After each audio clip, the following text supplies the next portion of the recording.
10. Now in this video I am explaining you about different phases of mitosis. You all know before mitosis a cell is in interphase. Interphase means it is resting phase, but actually it is not resting phase because all the preparation for cell to divide are taking place inside the cell. So here you can see in the nucleus this chromatin material is present. Then there is a structure called a nucleolus present in the nucleus of a cell. There is cytoplasm in the cell, and if it is an animal cell, there is centrosome on the top. That means just outside the nucleus there is centrosome, which is composed of or which contains two centrioles. So centrosome is present in animal cell with the two centrioles. If it is a plant cell, there is no centrioles, children. There is no centriole. And in plant cell, there will be cell wall and cell membrane both. Other things are same. Other structures are same. So this time the cell is in the resting phase, means preparations are being done inside, but cell is not actually dividing. After this interphase, a cell enters mitosis. Mitosis has 4 phases that I have already told you: prophase, metaphase, anaphase and telophase. So one by one I will be explaining what happens in prophase, and in case any diagram related with prophase is given in the examination, how can you identify it? Now see children, what happens in prophase? This centrosome, which was made up of 2 centrioles, then these centrioles, they start moving to opposite pole. Here they have started moving to opposite pole, and around each centriole esters, that means radiation ray-like structures have been formed. So these centrioles, they have started moving to opposite pole. Secondly, chromosomes, they are distinct. Earlier these chromosomes were in the form of chromatin fiber. You could not count these chromosomes, but now you can even count that there are 4 chromosomes present. These chromosomes have been duplicated. Each chromosome is composed of 2 chromatids, and these chromatids, they are attached at a point called centromere. Now what happens at the end of prophase? This is in early prophase. At the end of prophase, this nuclear membrane, the membrane around the nucleus will start disappearing. Even nucleolus will start disappearing.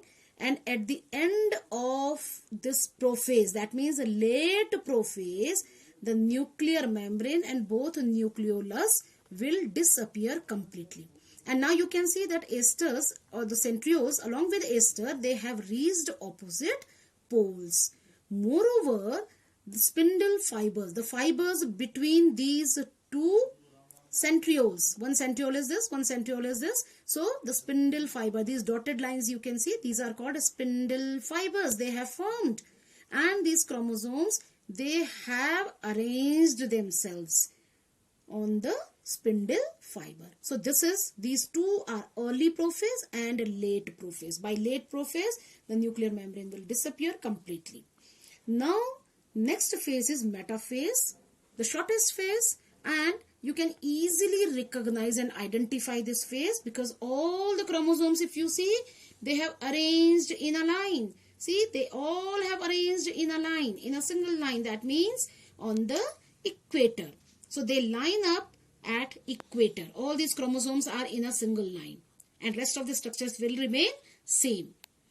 Then the cell enters into anaphase, next stage. What will happen in anaphase? Centromere is the point of attachment I told you, which will attach 2 chromatids of a chromosomes.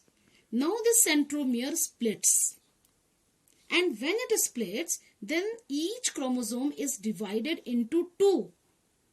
It will be divided into 2 because the centromere has splitted, and then they will start pulling towards opposite pole.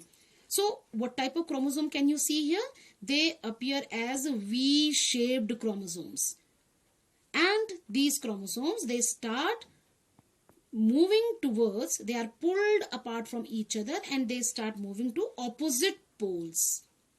Then At the end of anaphase, what will happen? Now see, these chromosomes have almost reached the opposite pole and there is a constriction in the cytoplasm. This you can say furrow in the cytoplasm.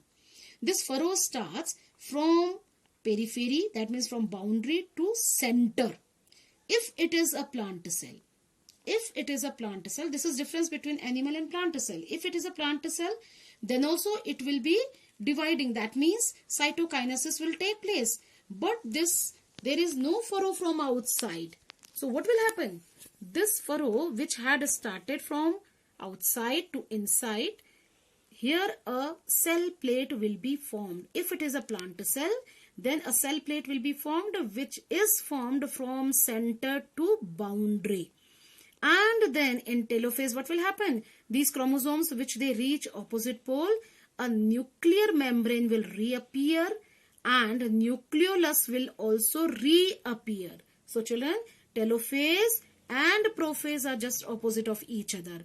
In prophase, nuclear membrane was disappeared, nucleolus was also disappeared. Here they are reappeared and this furrow will deepen and ultimately, finally, cytokinesis means division of cytoplasm. This cell, the previous cell, will divide into two cells and these chromosomes, they will again form, in telophase, they will again form a network just like interphase. So it will again form a network and two cells will be formed. Here also in plant cell, two cells will be formed, but the division of cytoplasm will take place by forming a cell plate. So these are main differences between animal cell, that means mitosis in animal cell and mitosis in plant cell. Thank you.